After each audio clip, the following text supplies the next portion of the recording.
Olá! No final do ano passado, a revisão fiscal do governo, com o primeiro índice negativo de 30 bilhões de reais, ajudou a derrubar a credibilidade do Brasil. Há 3 meses, a presidente Dilma Rousseff encaminhou ao Congresso uma proposta prevendo um déficit de 65 bilhões.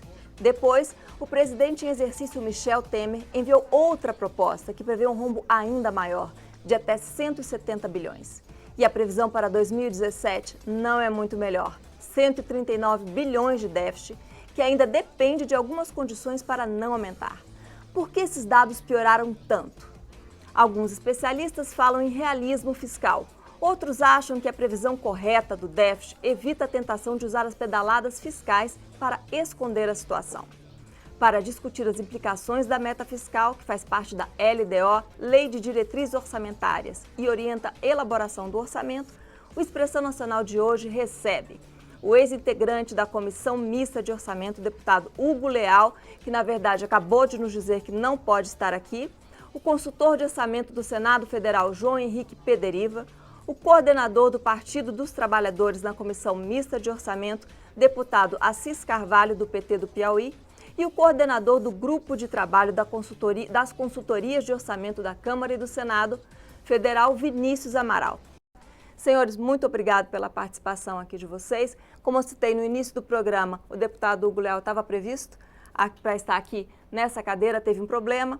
O deputado Arthur Lira, também presidente da Comissão de Orçamento, também disse que poderia vir, depois cancelou, por isso nós estamos só com os 3 aqui agora. E eu queria começar com uma imagem muito interessante, que é a evolução dos déficits.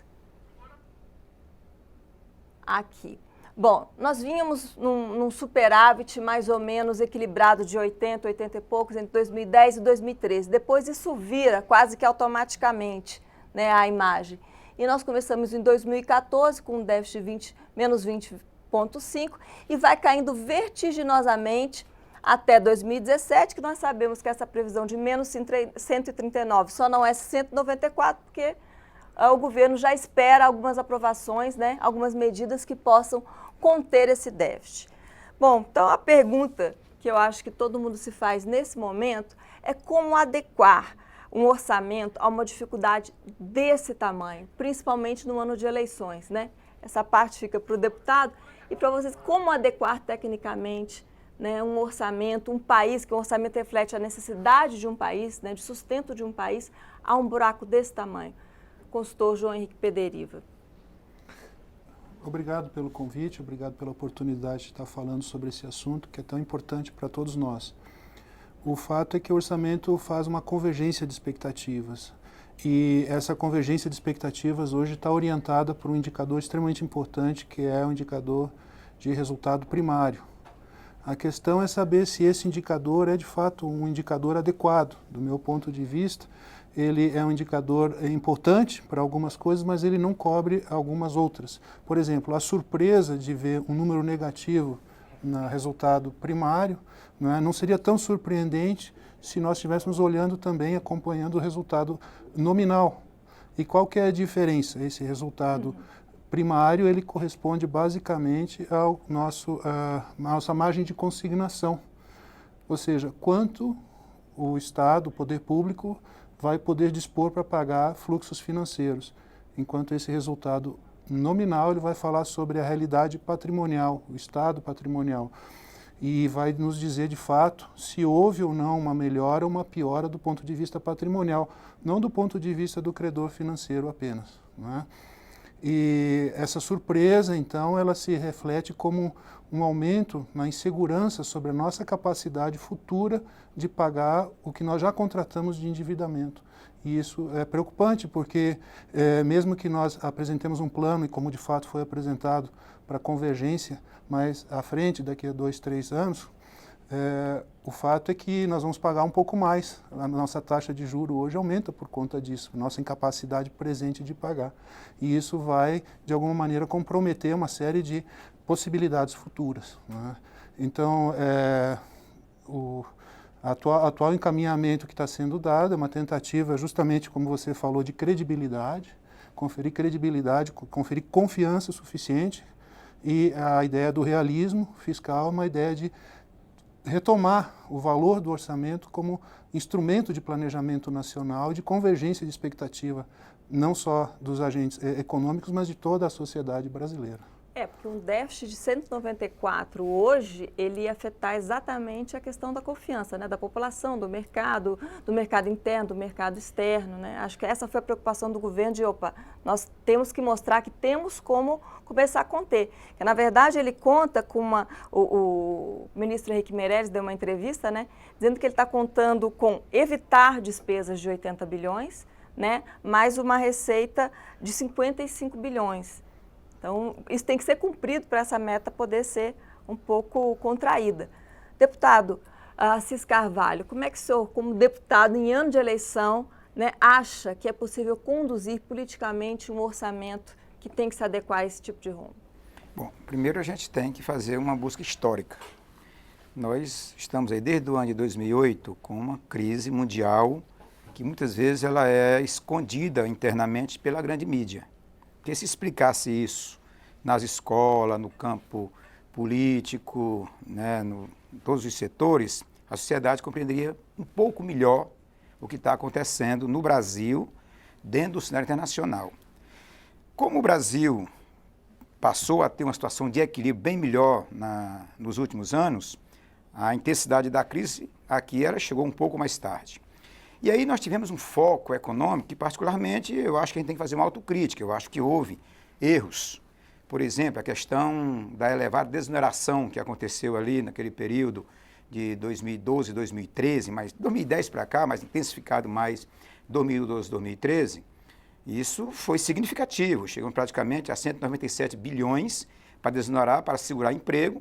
E hoje eu avalio que, ao invés de você deixar uma taxa de desemprego aí da ordem de 4,8%, era melhor ter ficado em torno de 6, de 7, de 8, mas que não tivesse desonerado de forma tão significativa, porque o caixa foi esvaziando naturalmente. Então, esse é um ponto que a gente queria destacar. No entanto, nós tivemos uma situação ali que ela é mais político-eleitoral em 2014, por conta das eleições, com uma força midiática e empresarial muito forte, apesar do projeto mais conservador ter perdido nas urnas, não aceitou o resultado. Então, a presidenta não conseguiu em nenhum momento governar.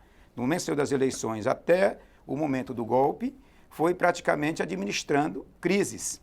E aí você colocou muito bem, a economia é confiança interna e externa.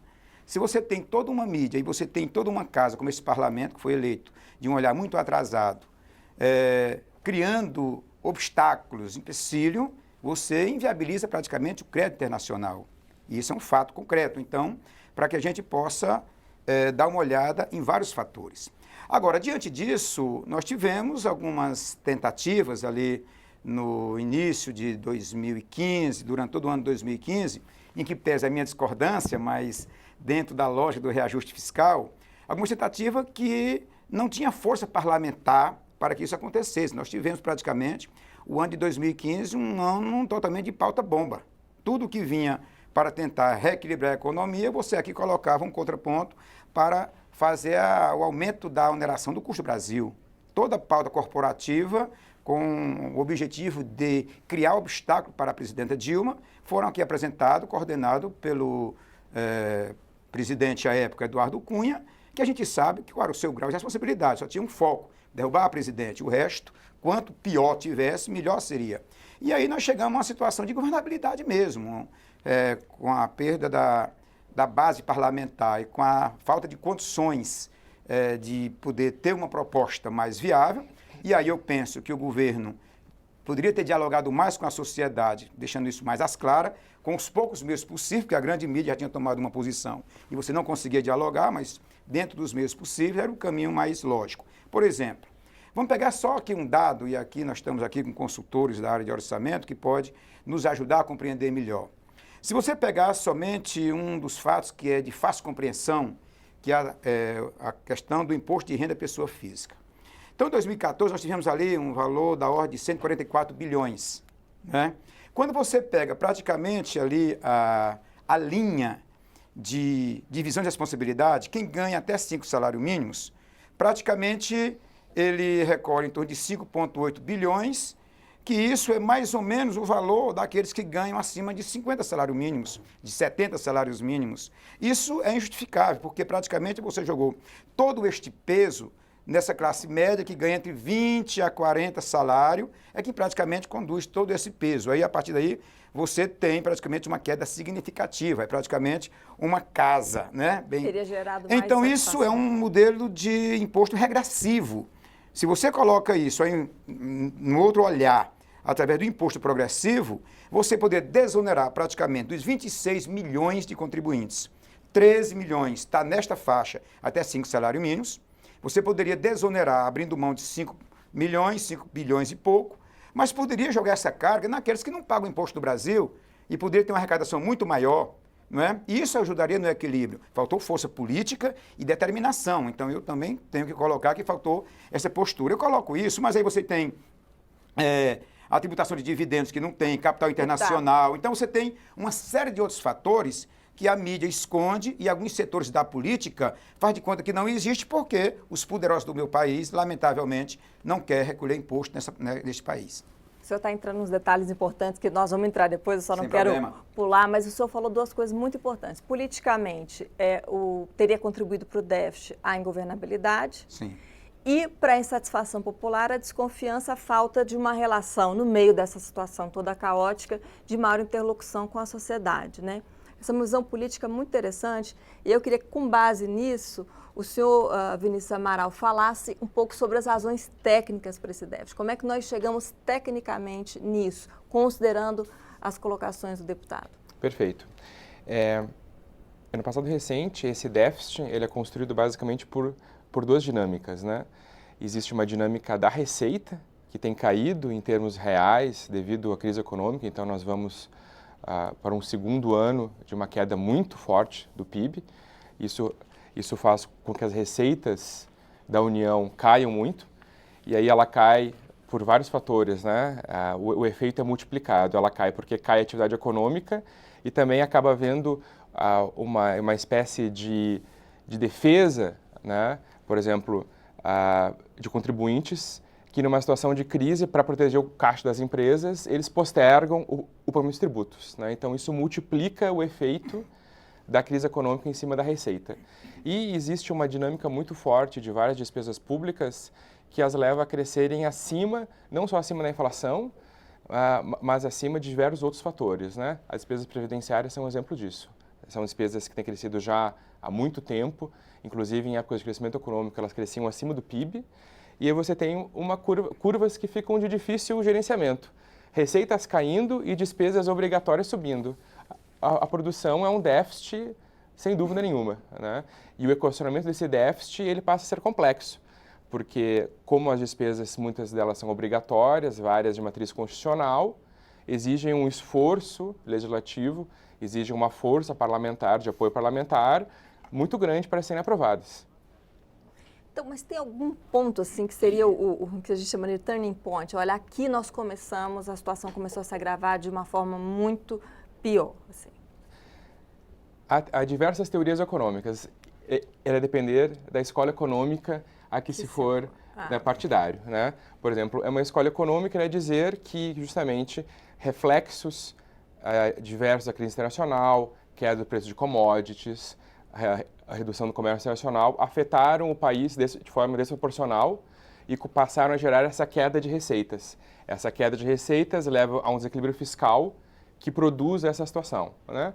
Outros irão por outra visão a partir de uma ideia de que as medidas econômicas do governo geraram diversos incentivos e incentivos contribuíram para a crise econômica. O que eu estava querendo saber era mais assim, as receitas estavam sendo superestimadas também? Não. A superestimação de receitas ela é um problema histórico nos orçamentos. É um problema histórico nos orçamentos. E elas geralmente eram resolvidas, ou se buscava equacionar isso, mediante o mecanismo dos contingenciamentos. Então já virou, já há muito tempo, quase uma tradição no país. Logo depois da aprovação do orçamento, 30 dias depois, vinha um contingenciamento sempre da ordem de dezenas de bilhões. Uhum. Então nós nos acostumamos com essa prática. E aí é extremamente interessante nós comentarmos algumas inovações que o senador Wellington Fagundes, relator da Lei de Diretrizes Orçamentárias para 2017, apresentou no seu relatório. Esse relatório foi entregue ontem à noite na Comissão de Orçamentos e ele traz muitas inovações que visam justamente romper essa tradição que toda a sociedade brasileira foi se acostumando a criar orçamentos que todos sabiam que eram inexequíveis, porque tinham muito mais despesas do que era possível, de fato, serem realizadas, e acabavam postergando a real tomada de decisão, né? E essa decisão, às vezes, ela não ia nem para a execução orçamentária, ela acabava sendo lá na execução financeira, na boca do caixa. Tá bom. João Henrique Pederiva, eu queria saber do senhor, continuando aqui a fala dele, porque o senhor foi um dos peritos, né, dos decretos assinados pela presidente Dilma. Uma das conclusões foi de que eles ajudaram a aprofundar o déficit. Queria saber como que isso ajudou e até que ponto realmente isso agudizou os déficits. A oportunidade de falar sobre isso é interessante porque você antes estava comentando e também foi uma situação recorrente. Eu acredito que nós devemos voltar um pouco à ideia da lei de responsabilidade fiscal, né? Como é que foi construída essa ideia da lei de responsabilidade fiscal para chegar, de fato, na resposta do que você comentou agora? Vamos imaginar o seguinte, cerca de 85% dos gastos federais não são visíveis para a população. O que eu quero dizer com isso? Se perguntar qual o principal problema nacional para a população, ela vai falar, cada um vai falar alguma coisa, mas duas coisas eles não vão falar: dívida pública e previdência social. Vejam que foram termos recorrentes aqui. Sim. Então, o que isso significa? Significa que essas decisões intertemporais, ou seja, situações que afetam receitas e despesas agora, mas que também vão afetar por muitos anos, elas não são muito fáceis de fácil entendimento para a população. Não existe instrumentos, mecanismos fáceis de controle social disso. Isso aí cria uma série de oportunismo, uma situação em que favorece, então, incentiva oportunismos fiscais, né? Baixa confiança na representação e um posicionamento defensivo dos agentes, o que aumenta os custos transacionais, ou seja, onde podia estar investindo em produção, começa a investir em se garantir ou deixa de fazer negócios que poderiam estar gerando emprego e renda para as pessoas. Bom, então veio a lei de responsabilidade fiscal em 2000 e faz uma série de promessas. Daqui para frente será tudo diferente, né? Vamos haver a responsabilidade na gestão fiscal. E o que nós estamos vendo, então, desde então, é uma série de situações que, de fato, ainda não se concretizaram, uma série de promessas, né? Nós vemos, por exemplo, na questão do endividamento. Na questão do endividamento, nem todas as dívidas são lançadas. É a situação das operações de crédito, as famosas pedaladas, né? Ou seja, o próprio Tesouro Nacional, o Banco Central, não reconheciam isso como endividamento no sentido estrito, operação de crédito.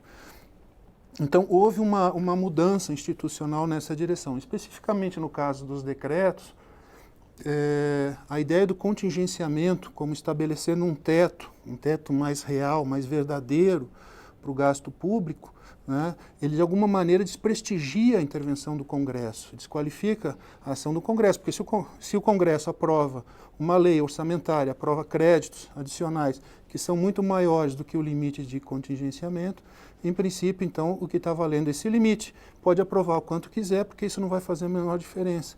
E cria aquela sensação de inutilidade. Aprovada a lei orçamentária, deixa que o Executivo resolve tudo, né? E isso é uma falácia, porque parte desse...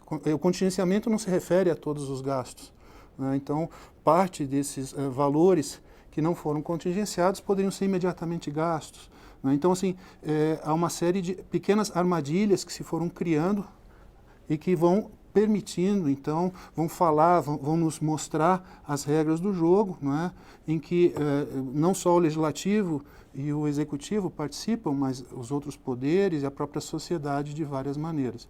Especificamente, então, falando do que você perguntou, como que esses procedimentos, eles são muito importantes porque eles permitem aperfeiçoamentos institucionais, melhora nesses incentivos que permitem oportunismos, ou seja, vamos desincentivar oportunismos fiscais, né?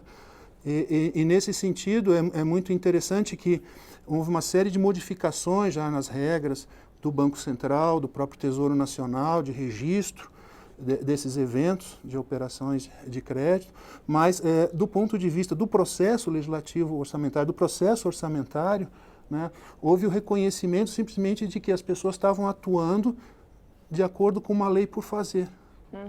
Ou seja, numa noção de em tese, ilegalidade, não é?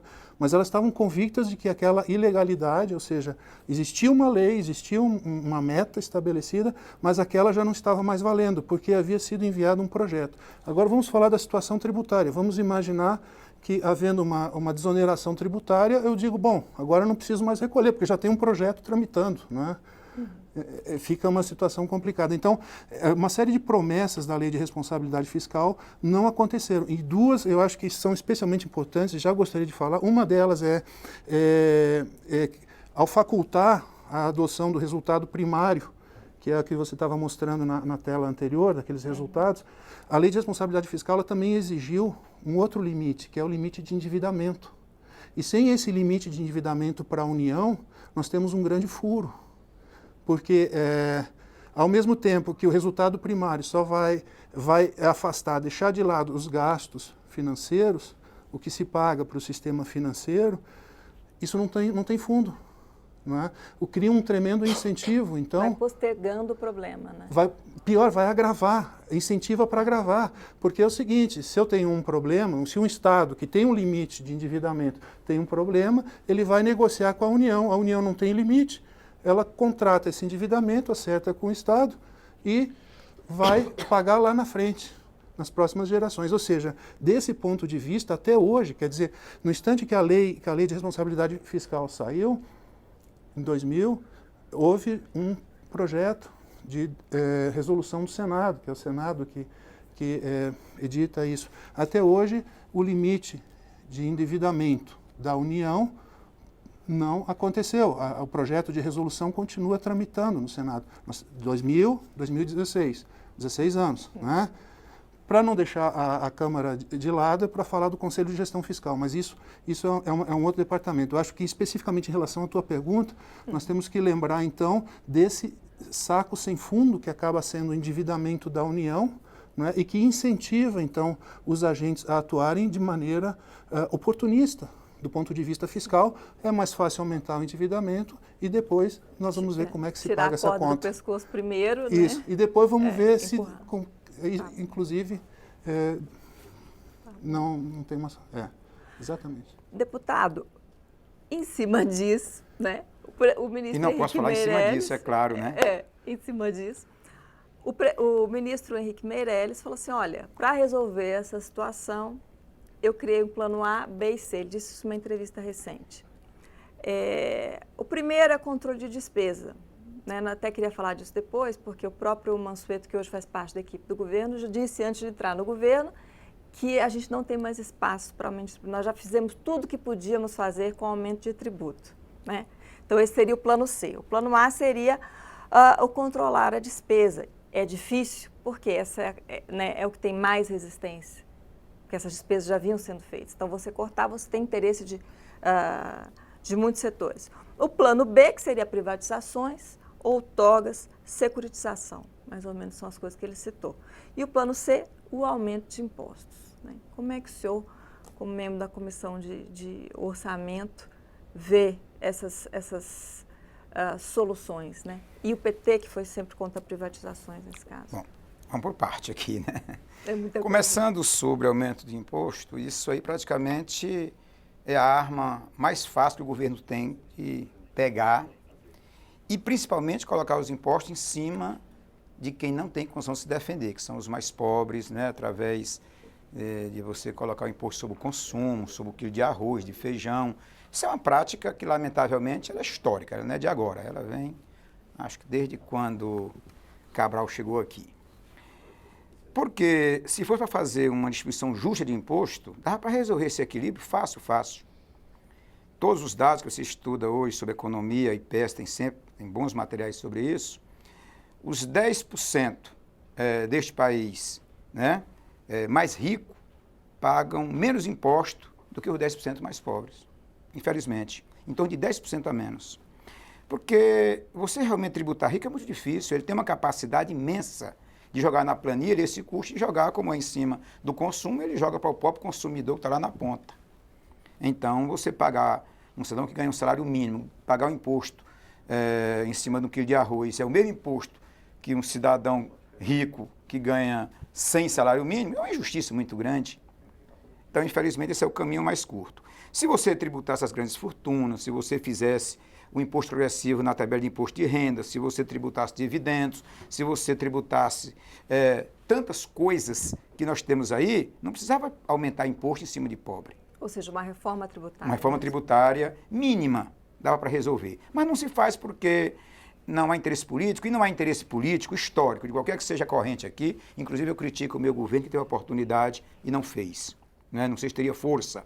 Aqui mesmo nós tivemos vários debates e nunca se fez uma reforma minimamente que a gente pudesse fazer uma restituição disso. Então, você aproveita o caminho mais curto. Né? Privatizar. Eu acho que a lógica de dizer privatizar ou não, isso aqui não é a questão principal. Tem coisas que não é mesmo para ficar no Estado. Não sei se tem mais alguma coisa, porque praticamente no governo Fernando Henrique Cardoso já entregou quase tudo, né? Mas tem algumas questões. Eu mesmo, aeroporto. Eu não tenho sentido nenhum aeroporto ficar na mão de governo. O governo já começou a fazer as concessões, se vai usar outro nome, não estou entrando nessa metodologia. Então, isso aí não é uma questão maior. E eu acho que também tem alternativas. Agora, uma das coisas que, infelizmente, você diz para a sociedade, tem outra prática, para nós que estamos lá no orçamento, é essa lógica do crescimento vertiginoso das despesas, porque a receita é uma expectativa que você tem, ela se frustra, né? Você já tem que sempre trabalhar com essa possibilidade, mas a despesa não. A despesa, ela cresce de forma vertiginosa. E o governo, para muitas vezes fazer média com chapéu alheio, não tem pena disso. Agora, recentemente, nós aprovamos mais no momento que se fala de crise, mais 58 bi no aumento de uma folha do judiciário. Isso, aqui chegou qualquer pauta corporativa, o custo do Brasil termina ficando elevado demais, ele passa uma simplicidade fora do comum. Aqueles que combatem hoje, quando no governo, amanhã afrouxam e terminam colocando essa conta para os brasileiros e brasileiras. E não está sendo diferente agora, todo dia está chegando isso. Agora, não posso deixar de me reportar aqui um pouco da fala aqui do nosso consultor João Henrique.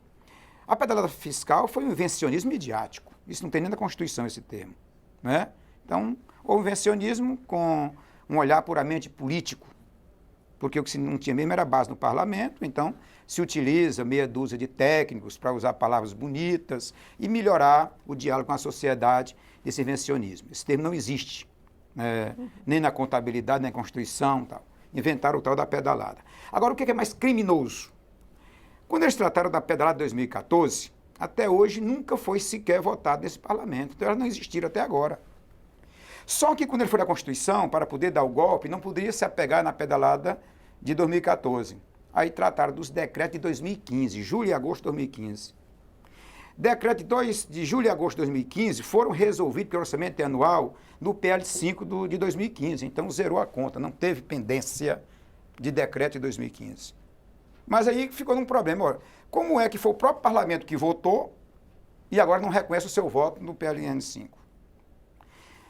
E aí começou toda esta guerra, né, por conta do desespero do Eduardo Cunha, que tinha que caçar às pressas para poder resolver o seu problema político e tentar resolver.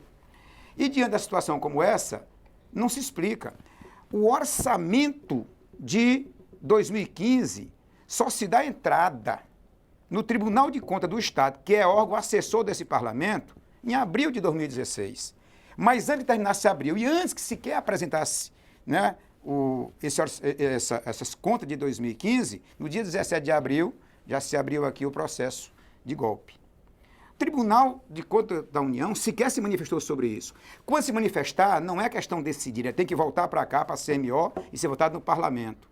Então, não tem base jurídica nenhuma, e nem contábil nenhuma.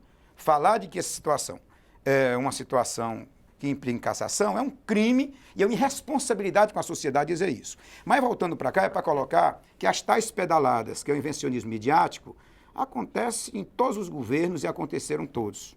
né? E no momento que foi recomendado, em outubro de 2015, que não deveria colocar, não foram mais feitas. Elas foram feitas até em julho e agosto, porque todos fizeram, e foi feito com autorização do Tribunal de Contas, inclusive por escrito. Então, para colocar isso, para não deixar nenhuma dúvida de que isso implica necessariamente esse desequilíbrio. Agora, o que fazer para resolver isso? Aqui, para pegar ainda essa pauta. Estamos fechando aqui. Então, a gente pega o segundo ponto, que é exatamente o limite fiscal do desequilíbrio que aconteceu no governo que disse que queria exatamente equilibrar a economia. E aí nós saímos de uma situação para 170 bi de uma autorização inexplicável. Mas isso a gente fala no próximo bloco. Tá bom. No próximo bloco eu quero abrir com o senhor, Vinícius Amaral, para falar sobre as novidades do relatório em relação a essas possibilidades. Bom, o Expressão Nacional vai fazer agora um pequeno intervalo e volta já já. Aproveite para mandar a sua participação, 0800 619 619. E-mail expressãonacional@câmara.leg.br e Twitter @xnacional. Vai lá que eu estou te esperando.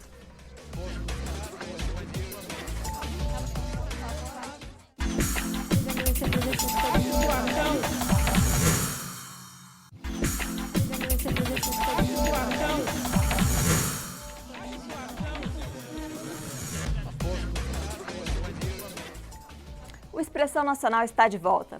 Hoje nós estamos conversando sobre as implicações do rombo na meta do orçamento brasileiro com o ex-integrante da Comissão Mista de Orçamento, deputado Hugo Leal, que não pôde estar presente, avisou aqui na última hora, com o consultor de orçamento do Senado Federal, João Henrique Pederiva, o coordenador do Partido dos Trabalhadores na Comissão Mista de Orçamento, deputado Assis Carvalho, do PT do Piauí, e o coordenador do Grupo de Trabalho das Consultorias de Orçamento da Câmara e do Senado Federal, Vinícius Amaral. Vinícius, eu quero começar com o senhor, primeiro comentando, porque o título é Orçamento Recessivo ou Realista do programa. Aí um dos nossos telespectadores falou assim, eu acho que é realista. E um outro comentou a fala do deputado que defende a concentração da carga tributária às pessoas que têm maior poder aquisitivo. Né? E ele fala, isso é bem óbvio, Luciana Lindenmayer fala, isso é bem óbvio e lógico, mas difícil de colocar em prática. Né? Porque aquilo que o senhor falou que é muito difícil mesmo. É verdade. Então, eu queria começar esse bloco com você falando das novidades do orçamento. Eu queria também que, se você pudesse entrar na parte de tributos, porque chama a atenção o seguinte, eu peguei uns dados da OCDE, né, e o Brasil é um país com a maior carga tributária em toda a América Latina. Um estudo da OCDE, que é a Organização para a Cooperação e Desenvolvimento Econômico, mostra que nós pagamos o equivalente a 33,4% do tamanho da economia em taxas e impostos. Né? Proporcionalmente, o montante é mais de 50% superior à média da região. Você fala, mas está comparando com a América Latina, os países mais ricos. Né? O Brasil já tem uma carga tributária comparável a esse país. Nós estamos, acho que é 1 ponto percentual abaixo da média só desses países. Né? O que nós estamos fazendo de errado? Maravilha. Bom, primeiramente sobre a LDO 2017, o senador Wellington Fagundes, que é o relator da lei, ele introduziu no seu relatório, que foi entregue ontem na Comissão de Orçamento, uma série de inovações que visam justamente resgatar esse realismo no orçamento. Porque o orçamento ele pode ser recessivo ou não, mas ser realista é uma obrigação do orçamento. Isso realmente não estava acontecendo há muito tempo no país. Né? Como nós falamos antes, era usual termos uma autorização de despesa muito maior do que o que realmente iria se conseguir pagar. E o senador Wellington, ele incorporou no seu relatório dispositivos para tentar evitar isso. Ele trouxe algumas ideias desta PEC, a 241, do teto de gastos, que foi encaminhada pelo Executivo, mas aperfeiçoou. Porque a PEC, ela tratava somente da execução orçamentária, ou seja, da execução financeira, do gasto efetivo, mas não era muito clara, não definia regras para a elaboração do orçamento. Agora, segundo as regras definidas no relatório, o próprio orçamento, a despesa do orçamento já vai ser definida de acordo com esse teto. Que ainda não foi aprovado. Que ainda não foi aprovado. Mas o próprio PLDO, já trouxe o teto também. Ou seja, é uma certa antecipação das disposições da PEC. Então, já as despesas totais para 2017 seriam as despesas deste ano, corrigidas pela inflação, e o orçamento também teria que ser elaborado e aprovado segundo isso. Ou seja, É uma maneira de se evitar essas despesas excessivas no orçamento que são, na verdade, irreais e que não seriam de fato executadas. E, como disse o colega Pederiva, vai trazer até mais força para o parlamento, porque aquilo que for decidido no orçamento será o que realmente vai valer, né? Não será uma decisão a posterior do contingenciamento. Na verdade, o contingenciamento ele acaba funcionando como uma ferramenta onde o executivo escolhe, de forma mais ou menos autônoma, o que será de fato executado. O parlamento aprova um orçamento desse tamanho, sabendo que depois só isso que vai ser executado e o executivo vai decidir sozinho sobre isso. Agora, o que for aprovado realmente vai ser o que terá que ser executado e o parlamento ganha mais protagonismo nisso. Mas a LDO está contando também com a renegociação da dívida dos estados já, né? E isso o governo perdeu a urgência recentemente aqui, né? Sim, sem dúvida. Já está incorporado, inclusive, na estimativa de meta, os efeitos dessa renegociação. Parte para esse ano, parte para o ano que vem, né? Sobre a questão tributária, é muito interessante. A carga tributária por si só, ela diz algo, mas o número apenas da carga tributária não fala sobre a qualidade da carga tributária. E o problema da carga tributária brasileira talvez não seja tanto o seu tamanho, mas a sua qualidade. A carga tributária no Brasil, ela é de baixa qualidade. Por quê? É uma carga tributária que onera a produção, ou seja, ela gera desvantagens econômicas. Isso é um problema de competitividade do Brasil. Ou seja, o Brasil, ao competir com outras economias, as empresas brasileiras têm perdas de competitividade, né, em função de diversos aspectos, tributos em cascata. Nós discutimos isso no programa anterior. Exatamente, né? Então, como disse o deputado, uma carga tributária regressiva, né? A carga tributária global no Brasil ela é regressiva. Em quase todos os países do mundo, a carga tributária é entendida como um mecanismo de redistribuição de renda. No Brasil, a carga tributária funciona como um mecanismo de concentração de renda, onde, na verdade, como ela é muito baseada no consumo, né, é como disse o deputado, né, o que paga de tributo em cima de um saco de arroz, paga mesmo, não importa se a pessoa ganha o Bolsa Família ou se ganha 10 mil reais, ela paga o mesmo valor. Então, isso gera inúmeras distorções na economia, né? Também há uma complexidade gigantesca da carga tributária, tanto no nível federal quanto estadual, o que cria uma série de desincentivos econômicos que prejudicam no globo a competitividade. Então, a solução para a carga tributária é não só uma questão de tamanho, mas uma questão da sua qualidade. Ela precisa, né? O Brasil, inclusive, comparado com os países da OCDE, o Brasil tributa muito mais produção e consumo do que renda e propriedade. É uma disparidade enorme nessa comparação. E aí só me permita, porque ele colocou bem, e eu quero reforçar essa questão dele. O modelo de tributação é regressivo, como bem foi colocado, né? Porque fica na produção e fica no consumo. Então é muito injusto. Então, quando você compara e não faz esse parâmetro, percebe que a gente não tem uma alta carga tributária, a gente tem uma carga tributária mal distribuída, é diferente. Mas eu queria pegar um outro ponto que eu achei muito louvável aqui, e quero dizer que o Hélio Fagundes goza da nossa confiança, sabemos da responsabilidade que ele está tendo na relatoria da LDO. No entanto, tem alguns fatores que, por mais boa vontade que ele tenha, não tem como resolver. Vamos colocar um fator que eu queria aqui destacar, e aí podia voltar aqui para o Vinícius, sobre a questão da meta fiscal, né? Então, a meta fiscal é uma situação que, quando há um desequilíbrio como esse, você chega lá, né, no orçamento do ano seguinte, estabelece praticamente aquele teto que o executivo achar conveniente. E aí nós temos uma situação grave, que foi essa questão de agora. Quer dizer, até o mês de abril, uma meta fiscal para 2016, para fechar o orçamento, era altíssimo, quando dava 96,7 bi. E no dia seguinte pareceu ser normal dar um cheque de 170 bi. Isso é dívida tanto interna como externa, porque você vai produzir títulos, jogar na praça, pegar dinheiro de banco, aumentar o desequilíbrio fiscal, mas o parlamento autorizou praticamente esse governo. E é um mecanismo que, por mais boa vontade que o relator tenha, eu não sei ainda se conseguiria resolver uma situação como essa, porque o modelo que nós temos hoje de orçamento, o executivo tem um poder muito grande, passa para cá e termina aprovando o que ele quer. Destacaria apenas isso porque Quero lhe colocar que acho que essa meta fiscal de 170 bi foi exagerada para quem achava que 97 era alta no governo Dilma e 170 no governo Temer pareceu ser normal. Você acha que ela não é real, então? Não, eu não estou entrando se ela não é real. Eu tô te real colocando, no sentido assim, porque deixa eu te colocar. Ela já existia, porque esse que o governo coloca. Vamos colocar só um exemplo, claro. Nós colocamos aqui agora uma situação que me chamou a atenção. A 257, que foi encaminhada pela Dilma, tratava da situação da negociação da dívida dos estados. A previsão que estava lá para 2016, com um abate de 40% até o mês de dezembro de 2016, isso daria um valor da ordem de 32 bi. De uma hora para outra, num projeto marqueteiro, o Temer fez uma negociação dizendo que daqui até dezembro os estados não pagam nada. Isso dá 50 bi.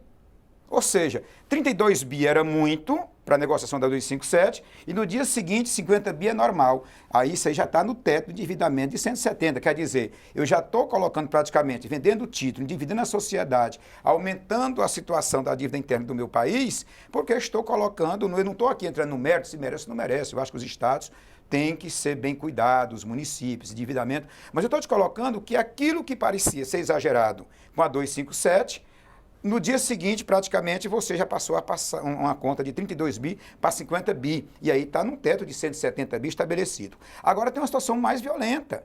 Já disse que para 2017, nós vamos agora para 139 bi. Ou 143 bi, porque já tem a situação do Estado e das estatais, que são 143 bi.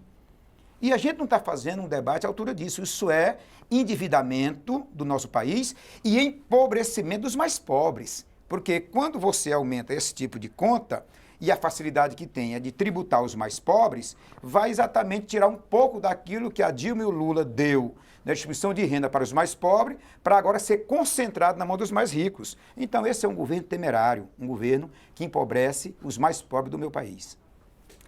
Pederiva, o que você tem a falar sobre a questão dos tributos? Vamos ter que aumentar a CID no ano que vem ou depois que, né?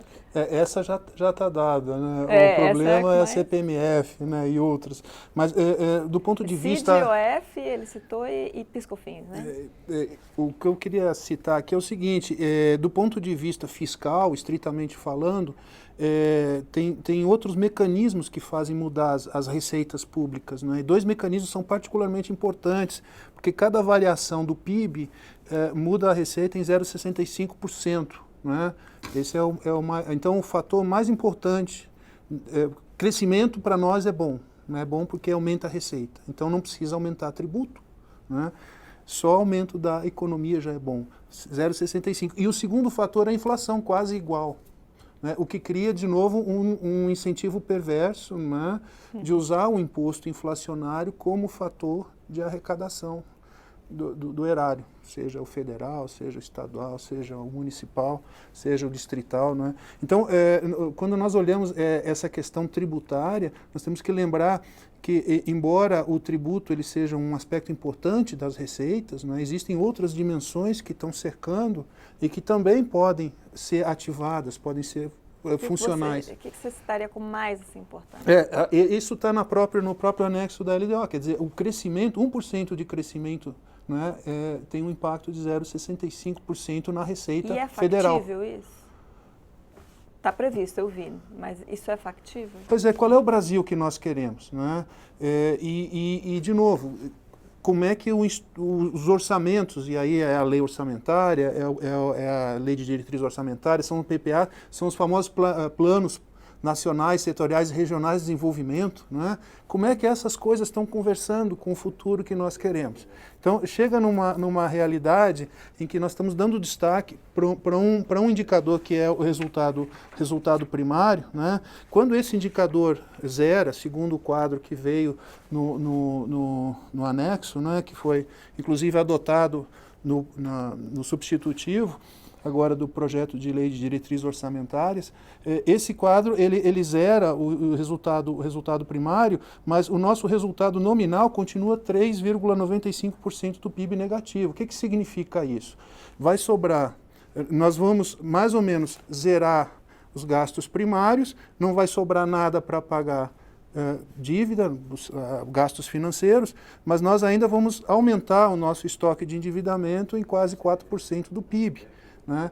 Ou seja, e aí eu volto para a questão anterior, é um indicador muito perverso, especialmente quando não tem um limite para o endividamento federal, né? Que é a questão do teto, né? É a questão do teto da dívida. Aliás, Isso. se nada disso for aprovado, né, Isso. a meta poderia ficar em 274 bi, segundo o governo, né? Sem essas correções todas, né? E eu queria chamar a atenção para um outro aspecto extremamente importante, e isso é particular das leis de diretrizes orçamentárias, remonta de novo à lei de responsabilidade fiscal, mas tem sido extremamente importante, que é o exame de adequação orçamentária e financeira das proposições legislativas. Sim. Quer dizer, isso não foi construído de uma hora para outra, não é? E isso também não vai ser desconstruído de uma hora para outra, mas cada proposição, e isso a Lei de Diretrizes Orçamentárias Federal exige, já vem exigindo há vários anos, deve passar por esse exame de adequação orçamentária e financeiro. E aí eu devolvo uma pergunta: se esse exame de adequação orçamentária e financeiro tivesse funcionando de fato, né, como é que nós estaríamos na nossa situação fiscal hoje? Será que nós estaríamos desse tamanho? Né? Seria tão surpreendente assim? Né? Essa é uma pergunta interessante. Se quiser arriscar... Esse ponto que o David colocou é muito interessante. De fato, há uma série de instrumentos que foram previstos originalmente na LRF para o controle das despesas, da evolução, da criação das despesas obrigatórias, que na prática não funcionaram. Não funcionaram na prática. Esta PEC do teto de despesas é uma nova maneira de tentar estabelecer algum controle, digamos, da criação dessas despesas. Por exemplo, essa questão da adequação orçamentária e financeira. De fato, se nós formos ver os projetos que tramitam no Congresso, nasceram aqui ou foram encaminhados pelos outros poderes, grande parte deles não cumpre o que é disposto nas leis. Não tem as informações necessárias. Recentemente, inclusive, na apreciação na Comissão de Assuntos Econômicos de alguns projetos de reajuste, o senador Jorge Viana tomou essa iniciativa de requisitar aos outros órgãos informações que estavam faltando. Isso foi uma iniciativa que deveria ser corriqueira, mas na verdade era rara. Ele tomou essa iniciativa e requisitou, a comissão enviou ofício ao órgão solicitando essas informações para que realmente os parlamentares tivessem uma dimensão concreta. Inclusive o ministro do Planejamento veio aqui e 2 vezes e apresentou em audiências públicas detalhes sobre isso, para que realmente se entenda melhor o impacto dessas despesas. E, de fato, há muito tempo, despesas foram criadas sem se ter uma noção muito clara do impacto. Já que o senhor tocou num ponto interessante, eu queria introduzir a questão da Previdência, até porque a gente está encaminhando para o final do programa, e esse é um assunto que eu acho que é tão falado, mas às vezes de uma forma não muito clara. Os técnicos do governo dizem que essa é uma grande preocupação, né? Políticos, todo mundo fala mais ou menos a mesma coisa. Que o déficit deve saltar de 146 bi em 2016 para 200 bi no ano que vem. Lá no estudo da OCDE, na verdade no relatório preliminar, mostra que a variação da Previdência nos últimos 10 anos foi de 52%, enquanto a variação da assistência social foi de 103%, do trabalho 143%, da educação 216%. Então, olhando assim cruamente, parece que todo mundo piorou muito mais que a Previdência em termos de gasto, porque ela é uma grande vilã. Você pode começar a responder? Esses aumentos foram percentuais, né? Mas se nós pegarmos os valores nominais, disparado a Previdência é maior. A assistência social, ela tinha, alguns anos atrás, um valor muito baixo, muito menor do que a Previdência, e ela subiu bastante em termos percentuais em relação ao passado, mas ela continua sendo uma despesa muito menor do que a Previdência, então não chega a ser problema. E a Previdência, ela é complexa porque ela tem inúmeros fatores, né? Ela tem fatores demográficos envolvidos, ela tem o efeito das alterações na Previdência, que são difíceis de serem aprovados, só se dá no longo prazo, porque em geral são curvas de alteração para anos ou décadas. Porque a arrecadação é alta, né? A arrecadação é alta, mas a arrecadação está caindo. Então, esse déficit, ele é simultaneamente provocado pelo aumento de despesas e pela queda de receitas previdenciárias. Há uma fortíssima conexão entre a massa salarial e a arrecadação previdenciária. Então, quando aumenta o desemprego, desaba a contribuição da Previdência. Então, nós temos esse déficit da Previdência realmente... Cascata, né? Exatamente, né? São percentuais em cima. Então, isso faz com que a Previdência seja uma questão de difícil solução. E é importante, quando a gente fala em Previdência, parece que é uma questão só, mas, na verdade, há várias questões de Previdência, né? Existe a Previdência do regime geral e a Previdência de outros regimes, né? Existe o regime dos servidores públicos federais, que também tem um déficit muito grande. Na verdade, percentualmente, em relação ao número de pessoas que atende, é um déficit, na verdade, muito maior do que o regime geral. O déficit por participante é muito maior. É um déficit em torno de 60 bilhões para 1 milhão de pessoas atendidas, quando a déficit de previdência é o dobro, mas são em torno de 27 milhões, 30 milhões de pessoas atendidas. E há outras questões que não costumam ser tocadas muito claramente. Por exemplo, ainda até hoje não existe claramente instituído um regime previdenciário para os militares. Ainda não é considerado uma despesa, mas não é exatamente um regime previdenciário no mesmo molde do que os servidores civis. Então, as questões, todas essas que têm que ser analisadas em conjunto, porque todas elas respondem por parcelas importantes desse déficit. Tá certo.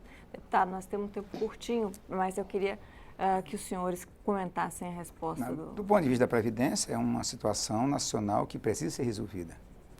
Mas não só no Brasil, no mundo inteiro. Né? Tem condições de caminhar aqui no Congresso? Sempre tem. Um país desse tamanho, né, com a riqueza que nós temos... Não, digo de tramitar, de caminhar e de ser aprovada pelo Congresso. Não do jeito que os governos conservadores querem. Não tem como você fazer uma reforma previdenciária mexendo quem já está no sistema. Se você não tiver a paciência histórica de resolver no longo prazo que vai entrar no sistema e também de tributar quem pode ser tributado para poder fazer essa compensação. Eu conversei com a presidente Dilma na época e depois essas coisas começaram a andar, de que a CPMF, que foi falado há pouco pelo João Henrique, o CPMF é o imposto mais justo que se possa imaginar, mas não passa aqui porque mexe exatamente em quem tem muito dinheiro.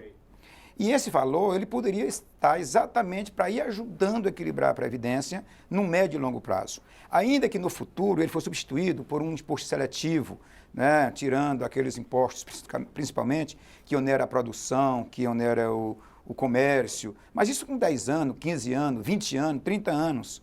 Então, se você não tiver a paciência histórica de pensar um futuro e tentar fazer de forma imediata, não tem como passar, é muito difícil, porque quem está no sistema não pode ser sacrificado. Esse é um fato concreto. No entanto, alguém tem que, uma hora, dar uma solução, porque isso é um endividamento permanente, é um problema nos municípios, é um problema nos estados, é um problema em determinadas categorias, e esse custo termina ficando nos ombros, exatamente, de todo o povo brasileiro. Isso termina criando um desequilíbrio muito elevado para todos nós. Federico. A Previdência vai ser o teste de força, não é, do capital político desse novo governo. Isso é um elemento muito claro, não é? Tanto que até agora não se mostrou qual que é a agenda do governo em exercício, não é, em relação a esse ponto, porque ele é sensível, envolve valores altos, envolve períodos temporais extensos e envolve uma quantidade muito grande de pessoas. No entanto, nós temos algumas questões básicas e ideológicas que têm que ser mais bem definidas, né? Quer dizer, o regime, como o Vinícius mencionou, o regime previdenciário do militar é um regime distributivo, claramente distributivo e não contributivo. E isso é uma opção política, né, que é feita pelo legislador e que de alguma maneira vai onerar. Significa dizer o seguinte: se o beneficiário deixa de contribuir com qualquer recurso para a sua aposentadoria, alguém vai ter que entrar com esse dinheiro e vai faltar dinheiro em outra coisa. Então, essas escolhas, não é? E vamos voltar àquele ponto inicial que eu falei, 85% dos gastos não são da atenção da população, previdência e dívida pública. Significa o quê? Que essas decisões acabam sendo tomadas por agentes eleitos ou não eleitos, não é? Mas que são não representam necessariamente, não é, a visão, a ideia que a população tem. Não é? Então, nesse sentido, eu gostaria de pensar que qualquer discussão que viesse e vai vir, não é? Ela vai representar, primeiro, tem que ter uma agenda clara sobre isso. Segundo, tem que haver um envolvimento da população nesses assuntos, porque elas acabam rebatendo, não é, exatamente no bem-estar de todos, na falta de prestação de serviço ou nos melhores serviços prestados. Enfim, essas decisões têm impacto e devem ser ponderadas, devem ser atentas. Senhores, o nosso programa está terminando, mas eu acho que a questão que fica, né, seria a última que eu faria, mas não dá tempo para a gente fazer. Que cenário temos para esse futuro, né? Porque são tantas decisões complicadas para resolver isso, que é difícil você prever como estaremos daqui a 10 anos, né? Que Brasil nós teremos. Mas, enfim, eu quero agradecer muito a participação dos três, né? Muito obrigada pela disposição, por explicar, né, didaticamente uma questão tão difícil que é a questão do orçamento. E muito obrigada a você também que nos acompanha aqui até agora. O Expressão Nacional de hoje termina aqui. Se você quiser ver ou compartilhar este ou qualquer um dos nossos programas, vai lá na nossa página câmara.leg.br/Expressão Nacional. Nós também estamos no YouTube. Mais uma vez, muito obrigado pela sua audiência e até logo.